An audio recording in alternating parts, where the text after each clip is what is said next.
Good afternoon, folks. This is Mike with another video on Foundations of Math 2. In the previous video, we talked about some properties of exponents and scientific notation.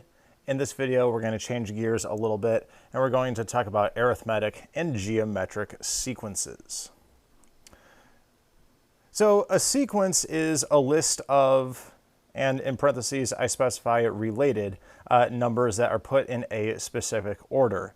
Each number in the sequence is called a term of the sequence.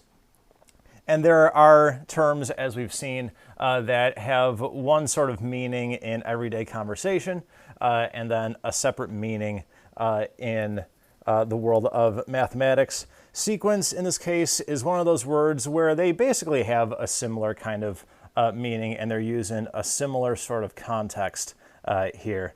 Sequence, in everyday, you would say or put things inside of, or in some kind of list of some sort. Same kind of thing here. A sequence is an arithmetic sequence when every term after the first is obtained by adding or subtracting the same amount to the previous term. And this amount that we add or subtract onto the previous term to get the new term is referred to as the common difference.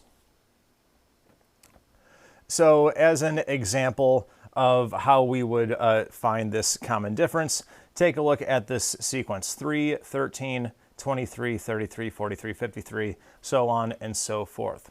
If we take the difference in consecutive terms, and when we say take the difference, we mean second term minus first term, third term minus second term, fourth term minus third term.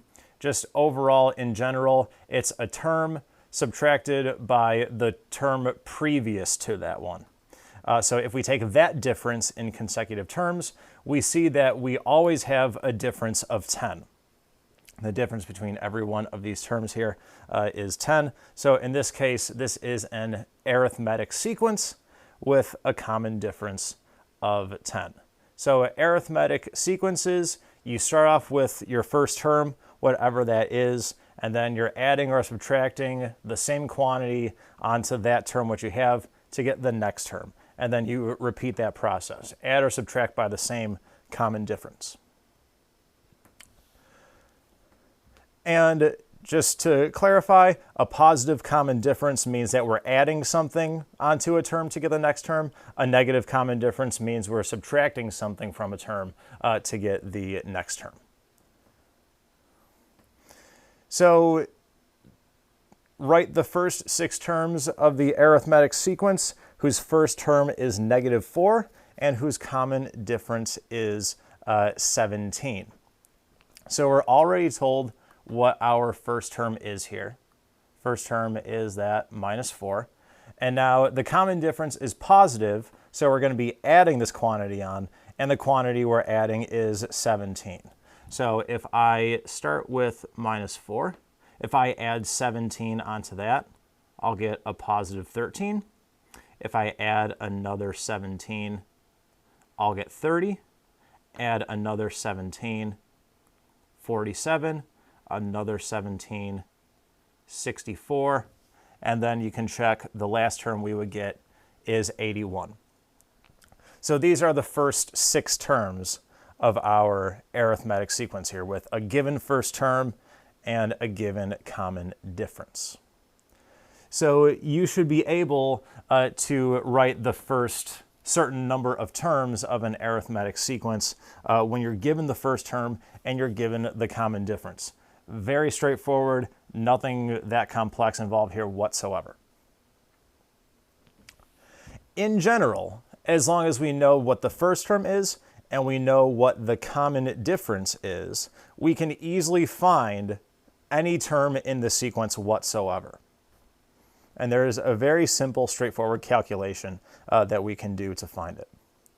If an arithmetic sequence has first term A1 and has common difference D, then the nth term in the sequence is given by this formula right here. A sub n, which is the nth term, equals A1, the first term, plus n minus 1 times D.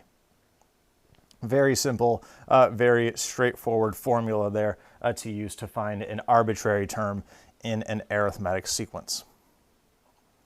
So an example to grab your focus, an example with money. Woohoo!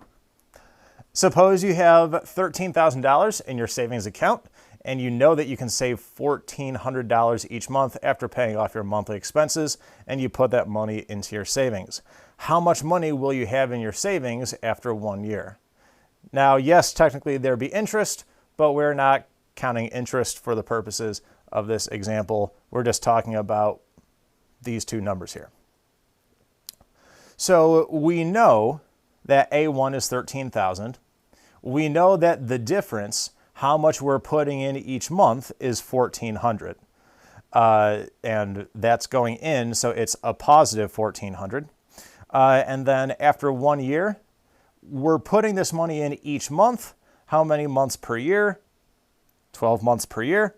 So n is equal to 12. So we're looking for the 12th term in this sequence.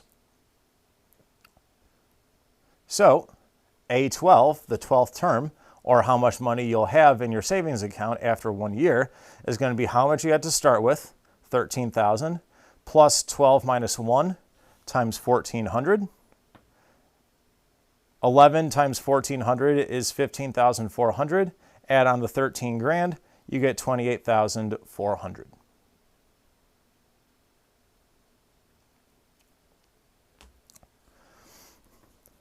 Try this one on your own. What is the 10th term in the sequence, in the arithmetic sequence, of course, whose first term is -10 and common difference is 2.5? Try to figure this guy out on your own. Press pause now, and when you think you have the answer, press play, and let's see if you are correct.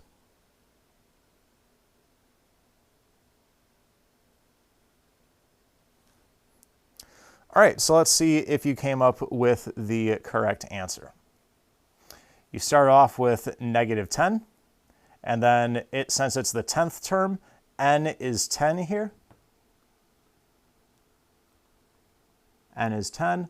This is our common difference d, and this was our first term A1. So making these substitutions, 10 minus 1 times 2.5, that is going to give me, when you add the -10 onto that, you get 12.5. So that's what the 10th term in this sequence is going to be.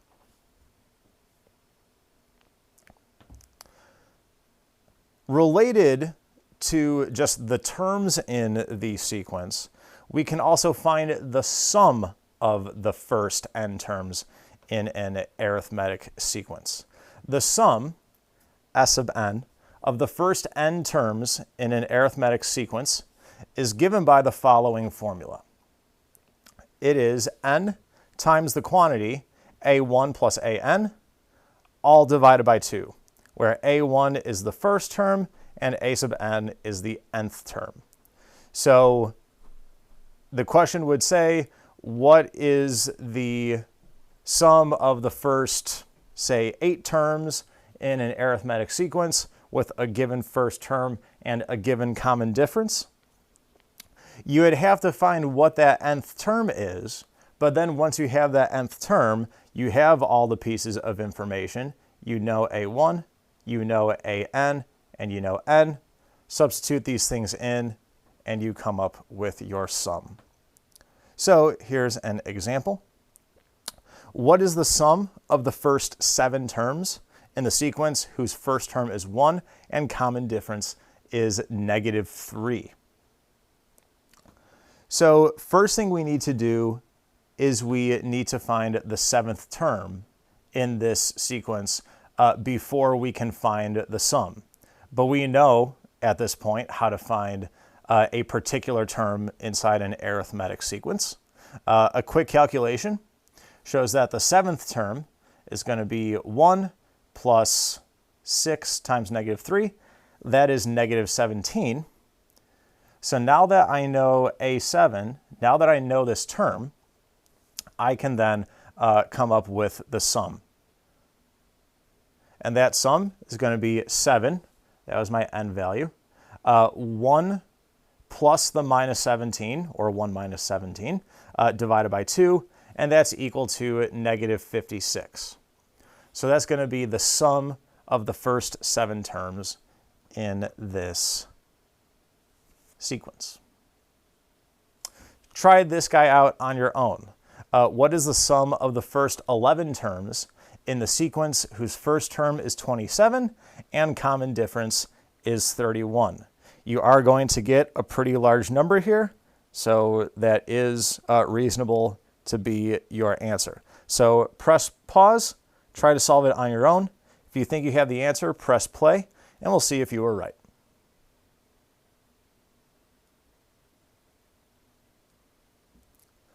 All right, let's see if you got the correct answer. The 11th term, first term plus 10 times 31 equals 337. You can now take those values and substitute in. N was 11, my first term 27, my 11th term 337. Add those things up, these two things, and then multiply by 11, then divide by 2, and you get 2002 as the sum of the first 11 terms in this sequence.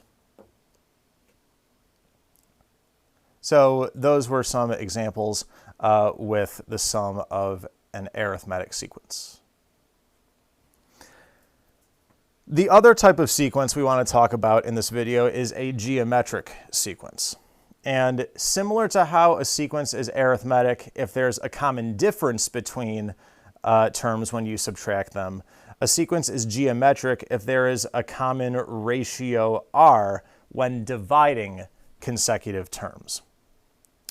Case in point here, if I take any term and divide it by its previous term, if I do 2 divided by 1, 4 divided by 2, 8 divided by 4, 32 divided by 16, there's always a common ratio. I get that common quotient, and that common quotient I get is 2. So I know that this is a geometric sequence because when I divide consecutive terms, I always get the same ratio of 2. Another example of a geometric sequence would be 5, 15, 45, 135, and 405, and so on and so forth. If I take the quotient of consecutive terms, 15 over 5, 45 over 15, 405 divided by 135, that common ratio I get is 3. So there's another example of a geometric sequence. So let's get some practice here writing terms. Write the first 4 terms of the geometric sequence, whose first term is 10, and common ratio is 1/2.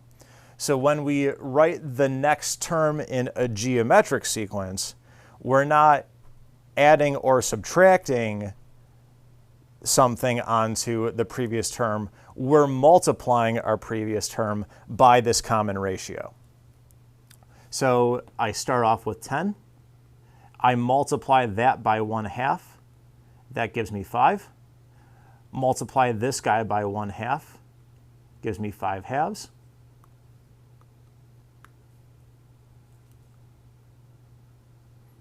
And I'm multiplying by that guy once again, multiplying that guy once again by 1/2, and that gives me 5/4.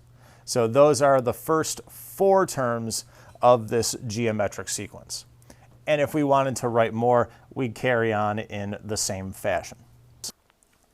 So just like with the arithmetic sequences, we have a general formula for the nth term of a geometric sequence, as well as the sum of the first n terms of a geometric sequence. Those formulas are the nth term of the sequence is given by a1, your first term, times r raised to the power n minus 1.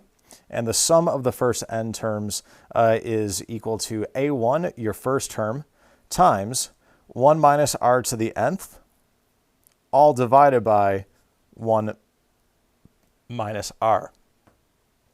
So let's see an example of how these guys are used.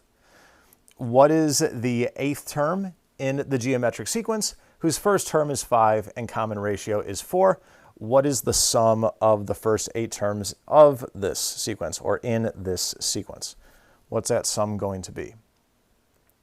All right, so first let's get the 8th term. We know that n here equals 8. We know the common ratio r is 4, and we know that the first term, a1 there, is 5. So with that information, we can easily calculate the 8th term of this sequence. It's going to be 5 times 4 to the power 8 minus 1, or 4 to the 7th. And when you do that calculation, 4 to the 7th first, then times 5, you get 81,920. Now we can calculate the sum of the first 8 terms, luckily not involving this 8th term whatsoever. So some relatively smaller-ish numbers we'll be working with. The sum of the first 8 terms is 5, the first term, times the quantity 1 minus 4 to the 8th, all divided by 1 minus 4. If you do 1 minus 4 to the 8th, you get negative 65,535, and multiply that by 5, and then divide that by 3, you get 109,225. So we're going to get a fairly large sum there, but still pretty reasonable given how large these terms can get. So here's an example, a real-life sample of where a geometric sequence would be coming into play. And it's another example that should get your focus: more money. Suppose your salary is $50,000 per year, and you get a 5% raise each year. What will your salary be in 7 years? And how much money will you have made after those 7 years? So we know how much we make to start with. So if we look at our sequence being the amount of money we make each year, we know the first term. We know that the first term is $50,000. And we're told what our n value is. We know that we're talking 7 years from now. The only question you may have is, what is that common ratio? You may not see a clear and obvious common ratio that's happening here. But this part of the sentence right here actually tells you what you need to determine your common ratio. Since your raise is 5% every year, you're receiving 1.05 times more money than you did the previous year. Therefore, that 1.05 is your common ratio. Now we have our first term, now we have our common ratio, and now we have our n value. So we can find how much money how much money we would make in our 7th year, and how much we would have made after 7 years. So what we would make in year 7 is 50,000 times 1.05 raised to the 6th power, and that's just over $67,000. Now, how much money we would have made after those 7 years, adding up all of those things.